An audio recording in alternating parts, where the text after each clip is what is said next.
Admiral James stood at the massive window of his underground command center, watching the giant screens that showed real-time images from Earth's hidden deep space sensors. The alien fleet had just appeared at the edge of Pluto's orbit, exactly where they had expected them to arrive. He smiled slightly, knowing that decades of preparation were about to be tested. On the main screen, the alien vessels looked impressive, each one nearly the size of Manhattan, their dark metal hulls decorated with the scars of previous victories. The fleet stretched out in a perfect attack formation that had probably won them hundreds of battles before. There were exactly 57 ships, just as Earth's secret intelligence network had predicted. "Sir, they're broadcasting on all frequencies," reported Captain Smith, her fingers moving quickly across the holographic controls. "It's the standard Dominion ultimatum, exactly like our spies recorded from their other invasions." The message played through the command center speakers in a booming, artificial voice. "People of Earth, you are now under the authority of the Dominion fleet. Your technology is primitive, your defenses are inadequate, and your civilization is divided. You have 24 hours to surrender control of your planet. Resistance will result in immediate extinction. This is not a negotiation."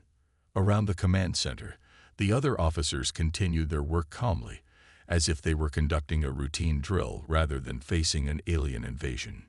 Years of preparation had made this moment feel almost ordinary. "Send the prepared response," Captain Smith asked, her finger hovering over the transmission button. "Not yet," Admiral James replied, checking his old-fashioned wristwatch.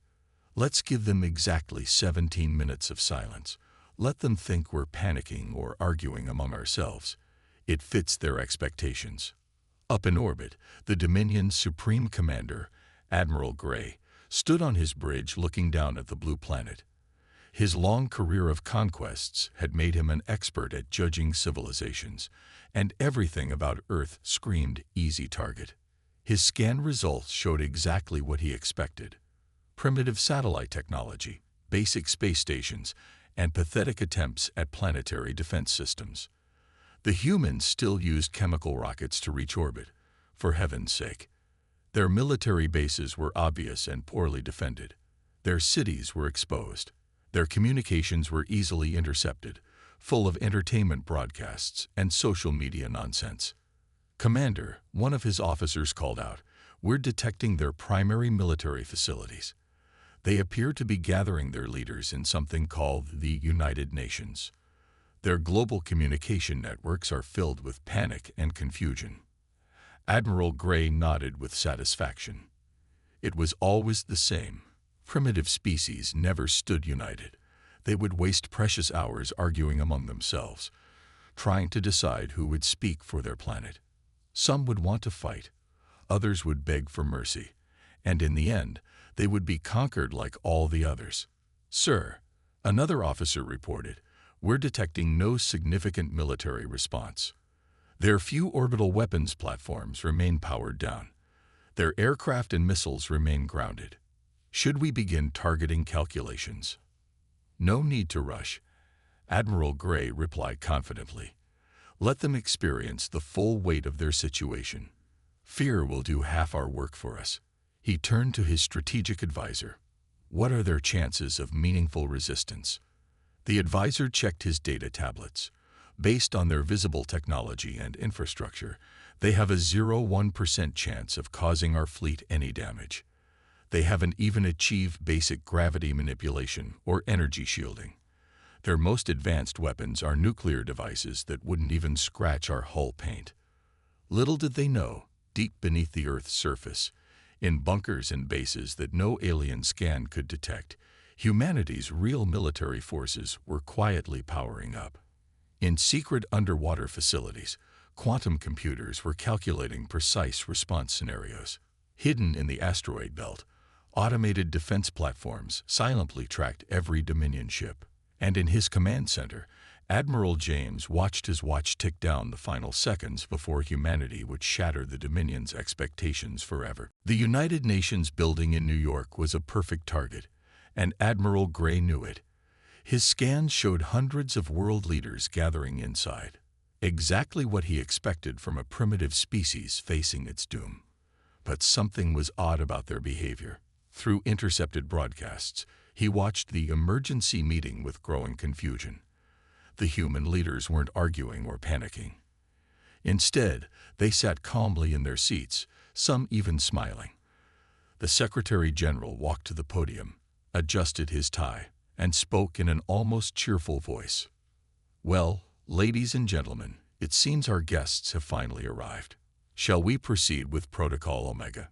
The assembly responded with a unanimous aye. Some representatives were actually grinning now. In orbit, Admiral Gray felt his first hint of unease. "Show me their military movements," he ordered. His officers brought up global scanning results. The humans were doing nothing obvious to defend themselves. Their armies stayed in their bases. Their navies remained in port. Their air forces didn't scramble. It was almost as if they weren't worried at all. "Sir," his tactical officer reported, "the humans are broadcasting a response." On his command screen, a simple text message appeared. "Message received. Please stand by for demonstration." That was all. No begging, no threats, not even a proper reply to his ultimatum. Gray's unease grew stronger. Deep underground, Admiral James watched the alien fleet's confusion with satisfaction. "Are all citizens in position?" he asked. Captain Smith checked her displays. "Yes, sir. Everyone on Earth is playing their part perfectly. The shopping malls are full. Sports games are continuing. People are walking their dogs in parks right under the alien ships. Our acting skills have never been better." This was humanity's greatest performance. Billions of people going about their daily lives as if alien warships weren't hovering above their cities. Children played in playgrounds. Office workers grabbed coffee. Tourists took photos of the alien ships with cheap cameras, pointing and waving. The show of complete unconcern was driving the alien observers crazy. In his flagship, Admiral Gray paced nervously. Something was wrong. In 300 years of conquests, he had never seen this reaction. Primitive species always either fought back or surrendered. They never just ignored the threat. "Run deeper scans," he ordered. "Check for hidden bunkers, secret weapons, anything." But Earth appeared exactly as primitive as their first scans showed. The humans still used fossil fuels. Their buildings were made of simple steel and concrete. Their vehicles rolled on rubber wheels. Their weapons used gunpowder and basic explosives. Yet somehow, that made everything feel even more wrong. Back in the UN building, the Secretary General checked his watch. "Ladies and gentlemen, our guests have had enough time to question their assumptions. Shall we begin Phase 2? The Assembly's approval was unanimous again. In his hidden command center, Admiral James received the authorization he'd been waiting for. "Captain Smith," he ordered, "initiate the reveal sequence. Let's show our visitors what humanity is really capable of." All around the world, hidden systems began powering up. Quantum computers that had been disguised as bank servers spun to life. Defense platforms that had been masquerading as communications satellites dropped their holographic masks. Massive underground facilities that no alien scan had detected began humming with energy. And in orbit, Admiral Gray's sensors suddenly lit up with thousands of new contacts appearing out of nowhere.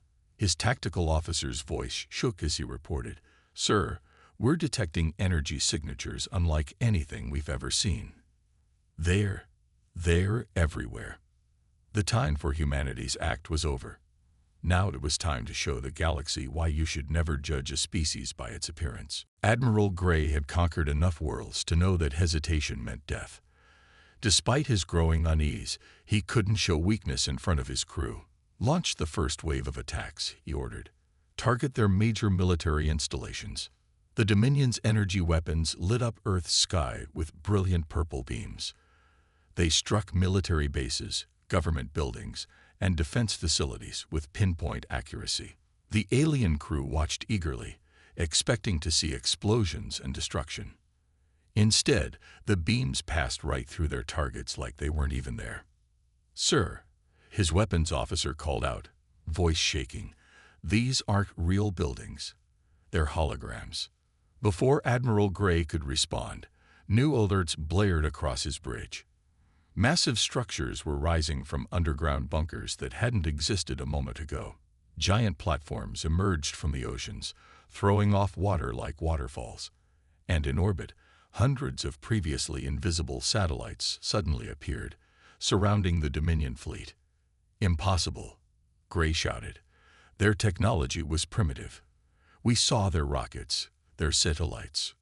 "Sir," his science officer interrupted, "those weren't their real spacecraft. Everything we scanned, it was all fake." In his underground command center, Admiral James smiled. "Send the message," he ordered. Every screen and communication device on the Dominion ship suddenly activated, showing the same image: Admiral James, sitting calmly at his desk. "Welcome to Earth," he said pleasantly. "I see you've discovered our little deception. Those primitive rockets and satellites, props, those military bases you just shot, holograms, the divided, arguing humans you've been watching. All actors. We've been waiting for you for a very long time." Admiral Gray watched in horror as Earth's true defenses activated. Massive rings of energy formed around his ships, trapping them in quantum containment fields. Sleek, advanced fighters emerged from hidden hangars, surrounding his fleet with technology far beyond anything the Dominion possessed. "Begin disarmament sequence," Admiral James ordered. Swarms of microscopic robots, nanites, appeared from nowhere, covering the Dominion ships in a silvery cloud. Where they touched, weapons systems simply disappeared, broken down into their component atoms. "Stop this," Gray demanded. "You can't." "We can," James interrupted. "And we are. Don't worry, we're not going to harm your crews. We're not barbarians. We're simply removing your ability to hurt anyone else." All across Earth, people stopped pretending.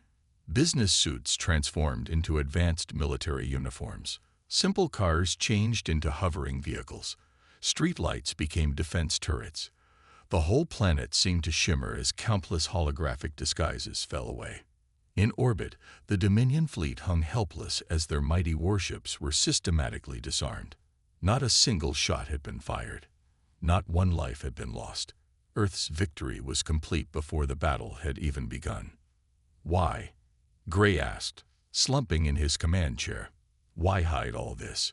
With your technology, you could have ruled the galaxy." Admiral James shook his head. "That's the difference between us, Admiral Gray. We don't want to rule anyone. We just want peace. But we learned long ago that showing advanced technology only invites conflict. So we watched, we waited, and we let aggressors like you think we were an easy target." The last of the Dominion's weapons vanished under the swarm of nanites. Earth's real military forces, sleek ships, advanced robots, and powered armor troops, took up positions around the now harmless alien fleet. "Now then," Admiral James said, his friendly smile never wavering, "shall we discuss the terms of your surrender? And perhaps more importantly, the future of peaceful cooperation between our peoples?" Admiral Gray, Supreme Commander of the mighty Dominion fleet, conqueror of 300 worlds, could only nod in defeat. He finally understood the oldest lesson in warfare: never underestimate your opponent. 2 hours after their surrender, Admiral Gray found himself sitting in a surprisingly comfortable room deep beneath Earth's surface. The space looked more like a high-end hotel suite than a prison cell. On the table before him, a holographic display showed images that shattered everything he thought he knew about human history. "You see," Admiral James explained, gesturing at the floating images, "we detected your first scout ships passing through our solar system 300 years ago. We watched them map our planet, scan our civilization, and we made a choice." The hologram showed Earth as it had been in those days: steam engines, horse-drawn carriages, early electrical devices. But then it shifted, revealing hidden labs and secret facilities that had existed even then. "We already had quantum computing," James continued. We were on the verge of mastering space travel. But when we saw your ships, when we understood what was out there," he paused, letting the images tell the story, "we decided to hide."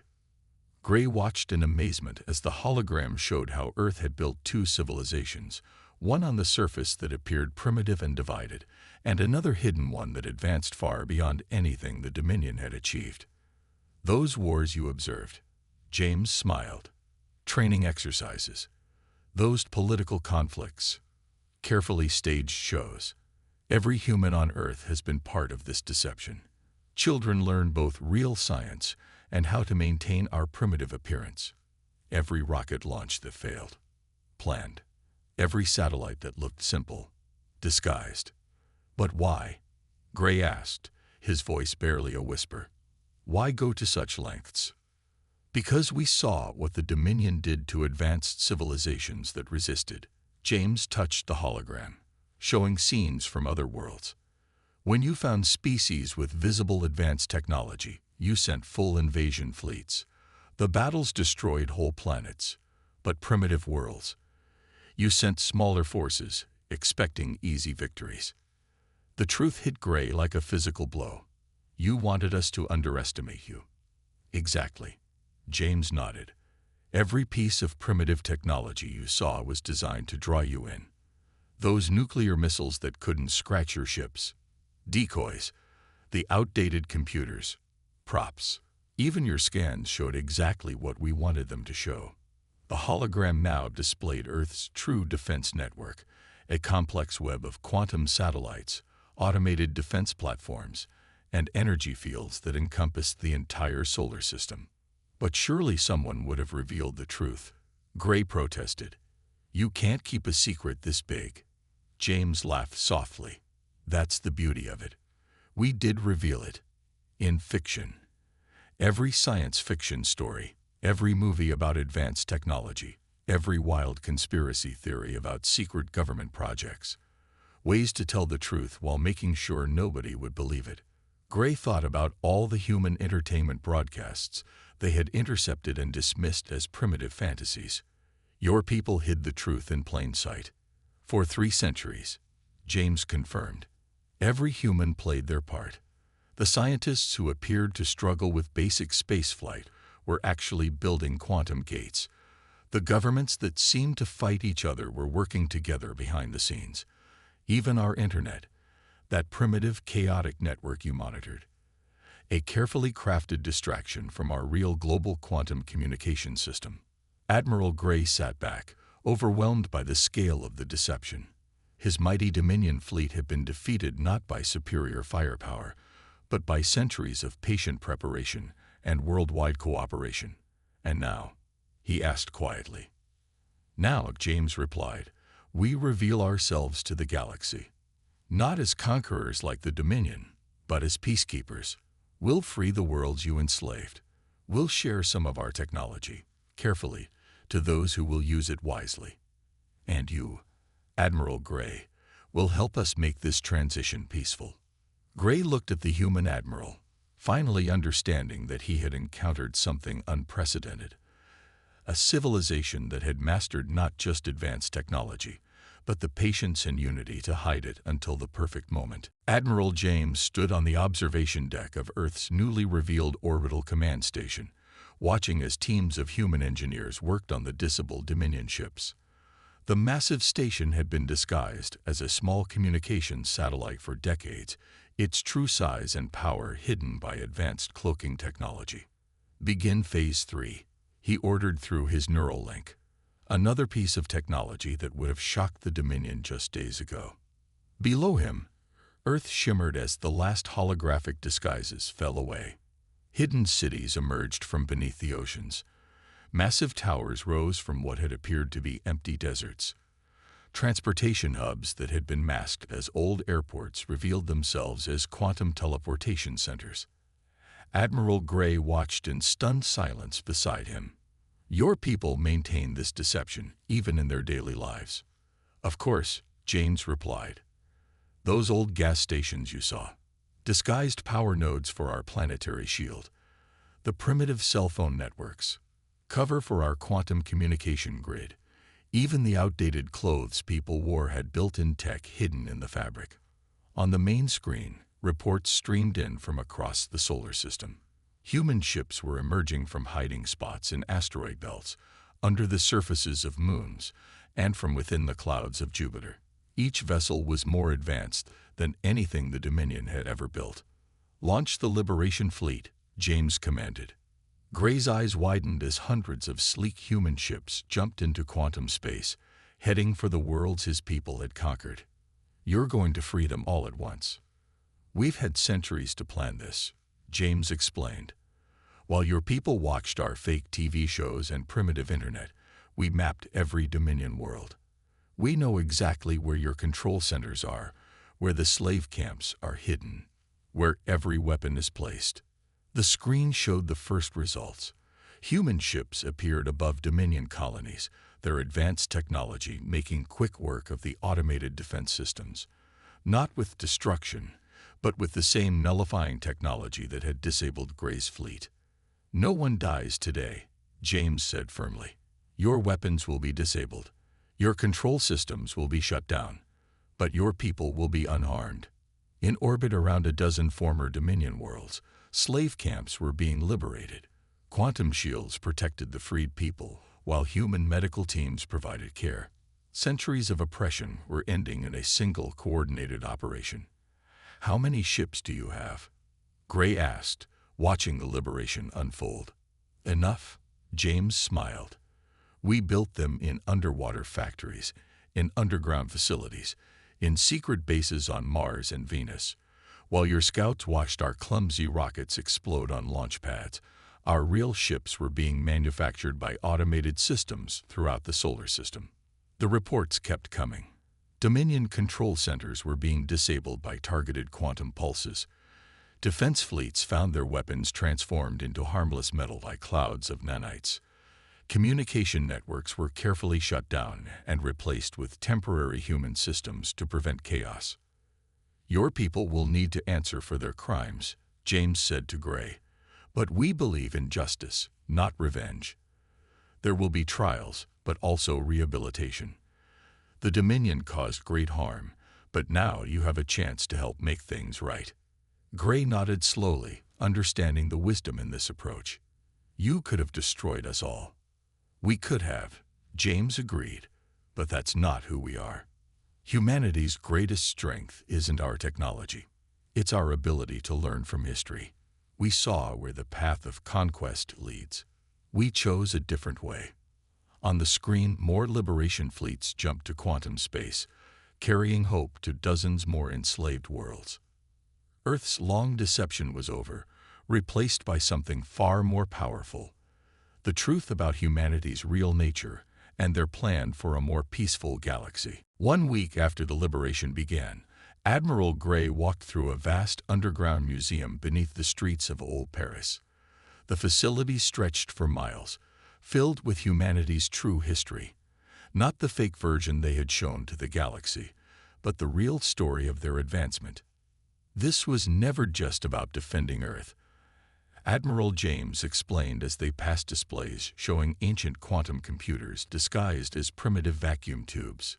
"We were preparing to free the galaxy from the moment we detected your first scout ships." They stopped at a massive screen showing thousands of small dots moving through space. "These were our real explorers," James said. "Microscopic probes, smaller than dust, watching every Dominion world. While your people saw our clumsy space telescopes, these probes mapped your empire in complete detail." Gray paused at a display showing human children in a classroom. The image shifted between what alien observers would have seen: kids learning basic math on paper, and the reality. The same children working with holographic quantum equations while maintaining their primitive disguise.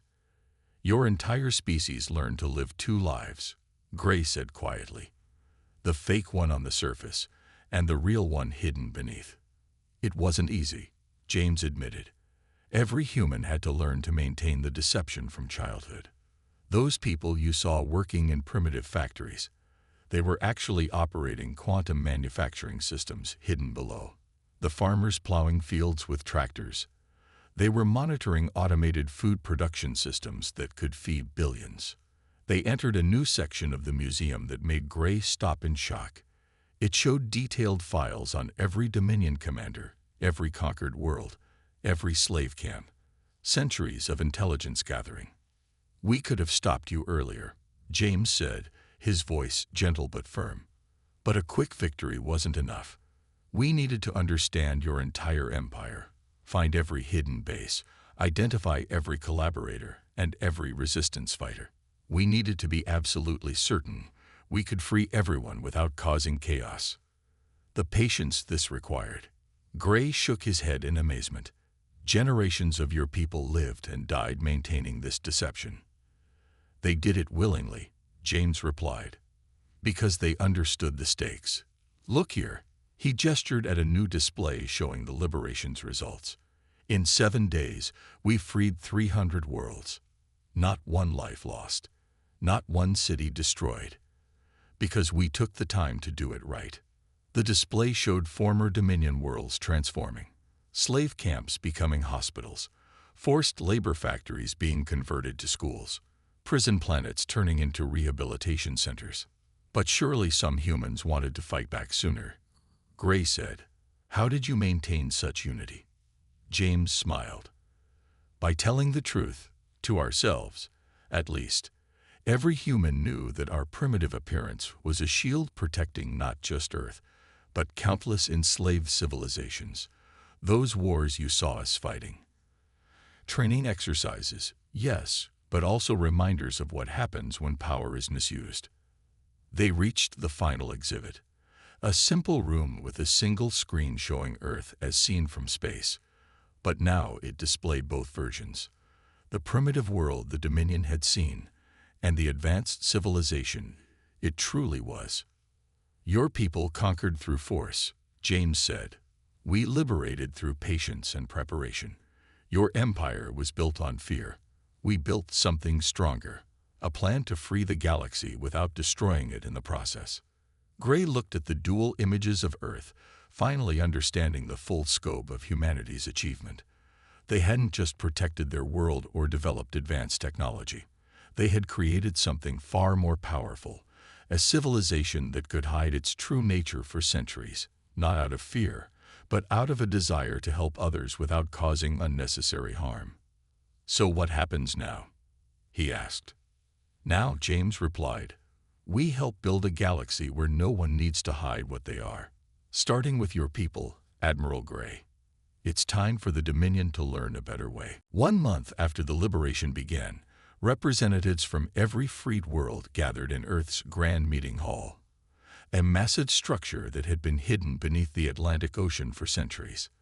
The hall could hold thousands, and today it was full of species from across the galaxy, many seeing each other as equals for the first time.